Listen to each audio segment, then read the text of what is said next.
ఈరోజు మనం ఒక సెన్సిటివ్ బట్ ఇంపార్టెంట్ టాపిక్ గురించి మాట్లాడుకుందాం. అదేంటంటే ఎరెక్టైల్ డిస్ఫంక్షన్ అండ్ ఇన్ఫర్టిలిటీ రెండు కనెక్టెడ్ ఉంటాయా? Hi, I'm doctor Tejaswi Thummala, fertility specialist at Vriksh fertility centre, Bengaluru. Short answer, not always. Erectile dysfunction అంటే ఎరెక్షన్ రాకపోవటం, లేకపోతే వచ్చిన ఎరెక్షన్ని సస్టైన్ చేయలేకపోవటం. కానీ ఇన్ఫర్టిలిటీ అంటే రెగ్యులర్ అన్ప్రొటెక్టెడ్ ఇంటర్కోర్స్తో కూడా ప్రెగ్నెన్సీ రాకపోవటం. చాలాసార్లు ఎరెక్టైల్ డిస్ఫంక్షన్ అనేది stress, anxiety, life style changes వల్ల కూడా వస్తుంది.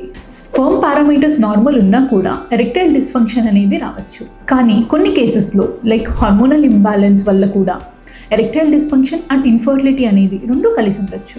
దీనివల్ల సెక్షువల్ ఫంక్షన్ అండ్ ఫర్టిలిటీ రెండు ఎఫెక్ట్ అయి ఉంటాయి. So yes, infertility and erectile dysfunction కొన్నిసార్లు మాత్రమే కలిసి ఉంటాయి. But one doesn't always mean the other. రెండు సపరేట్ ఇష్యూస్, రెండింటికి ట్రీట్మెంట్ అండ్ కాసెస్ కూడా వేరే ఉంటాయి. గుడ్ న్యూస్ ఏంటంటే ఎరెక్టైల్ డిస్ఫంక్షన్ అయినా ఇన్ఫర్టిలిటీ అయినా బోత్ ఆర్ ట్రీటబుల్, మనకి యాక్చువల్ రూట్ కాజ్ తెలిస్తే.